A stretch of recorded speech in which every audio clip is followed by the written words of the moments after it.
So what would happen if all the rules just vanished? Today we're going to dive into this really fascinating story about a school that actually decided to find out. They ran this wild experiment to test the absolute limits of freedom, and it all boils down to one huge question. Seriously, think about it for a second. Your school, maybe your office, what if they just said, you know what? No more rules. Total, absolute freedom. How would that play out? Well, this story gets right into the thick of it, and it all kicks off with a rebellion against the kind of rules we've all had to deal with. Right, so the whole thing gets started in a place we can all picture, a school assembly. And yeah, the students are just fed up with being told what to do all the time.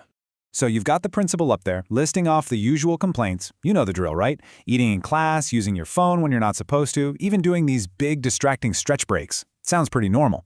But to one particular student, this isn't just about breaking a few silly rules. Oh no. To him, this is an attack on basic human rights. And here he is. Meet Diesel, our main. Let's call him an agent of chaos. He doesn't just disagree, he frames this whole thing in the most dramatic way you can imagine. We're not talking about manners here, we're talking about freedom versus slavery. And with that one fiery statement, the whole game changes. It becomes this huge philosophical showdown. So you can really see the two sides of the coin here. On one side, you have Diesel's whole argument.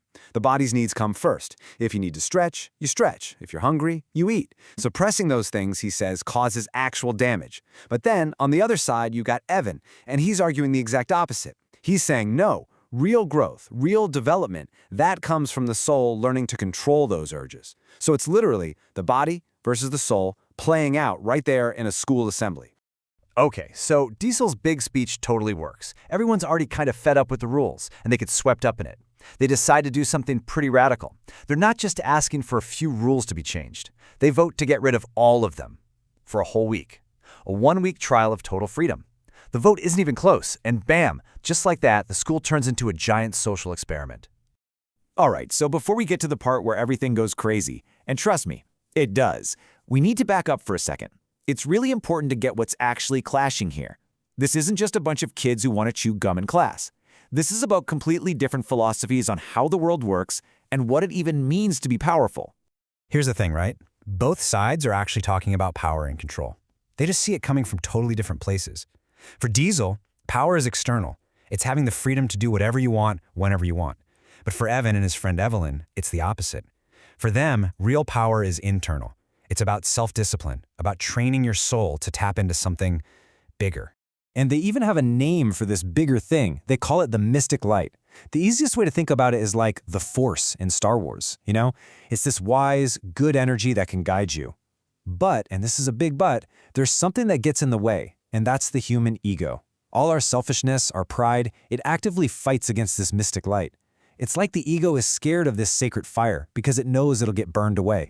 And just to make things more complicated, a third idea gets thrown into the mix. This one comes from a student named Abby, and it's pretty tempting. It's basically an alternative to both Diesel's chaos and Evan's discipline. She calls it her ABC method. It's this idea that you can just skip the hard work. You just assume you have what you want, believe it's true with all your heart, and then you create your world around that belief. But Evan has a really sharp comeback for this, and it gets right to the point. He's like, look, belief is great, but it doesn't just magically change how the world works. His example is perfect. You can believe you're going to win the lottery with every fiber of your being, but if you don't actually go out and buy a ticket, well, you're not going to win, are you? Okay, so the stage is set. You've got these three totally different ideas floating around: total freedom, strict self-discipline, and pure belief. So, what happens when they actually put one of them to the test? Let's find out. The bell rings and the experiment begins. And the breakdown is instant. I mean, immediate. The first report out of the school is just that the hallways are a complete disaster area. It's the first clue that maybe this freedom thing isn't going to be as great as it sounds. It's not like a slow slide into chaos, it's a nosedive. Students are just wandering around, eating, shouting. The whole idea of a schedule, of classes, it just evaporates. And if you think it's better inside the classrooms, think again. It's absolute mayhem. We're talking paper airplanes flying everywhere, like a blizzard of total distraction. Learning is completely out the window. The whole school just becomes this symphony of noise and chaos. You've got kids shouting, slamming lockers just for the sound of it. Diesel's dream of undisciplined rights has pretty much turned into everyone's nightmare. So, yeah, the experiment was a total disaster, at least when it comes to running a school. But what did they actually learn from it?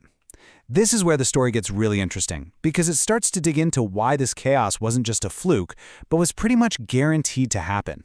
Evan has a really interesting idea to explain what happened. He calls it corrupted consciousness. The idea is that a person's mind can get so messed up that it starts lying to itself on purpose. It can't see the truth anymore. He compares it to a broken calculator that keeps spitting out the wrong answer. It can't fix itself from the inside. It needs something from the outside, like a big shock to the system, to get it to reboot. And this all leads to a fundamental choice. Evelyn lays it out like this. You have two schools you can go to in life. You can choose to go to soul school. That's where you actively work on yourself, you learn from others, you practice discipline, or you can end up in the school of hard knocks. And that's the default. That's where life teaches you lessons the hard way, usually through pain and failure, because you refuse to learn any other way. So, the week is over. The chaos is done. And now it's time to look at the wreckage and ask the big final question that this whole experiment was really about. And the evidence is, well, it's everywhere. The school is an absolute mess. There's trash all over the hallways, graffiti on the walls, broken lockers. The quest for total freedom ended in total destruction. This is what a world without rules actually looks like, in real life. Evan really brings it home with the final takeaway here, and it's a powerful one. He basically says that any belief system, whether it's Diesel's freedom at all costs or Abby's just believe it and it will happen, is doomed to fail if it ignores reality. If you ignore cause and effect, what he calls conditional consequences, you are always going to fail. And that's the final note the story leaves us on. It pulls the camera back from this one school and points it at all of us, at our entire society. The little experiment is over, sure, but the question it brings up is huge. In a world without any real accountability, without consequences, why would anyone choose to follow the law? It forces you to ask, what really keeps us in line? Is it our own inner self-control, or is it the rules and punishments that stop us from acting on our worst impulses? It's a tough question, and one worth thinking about.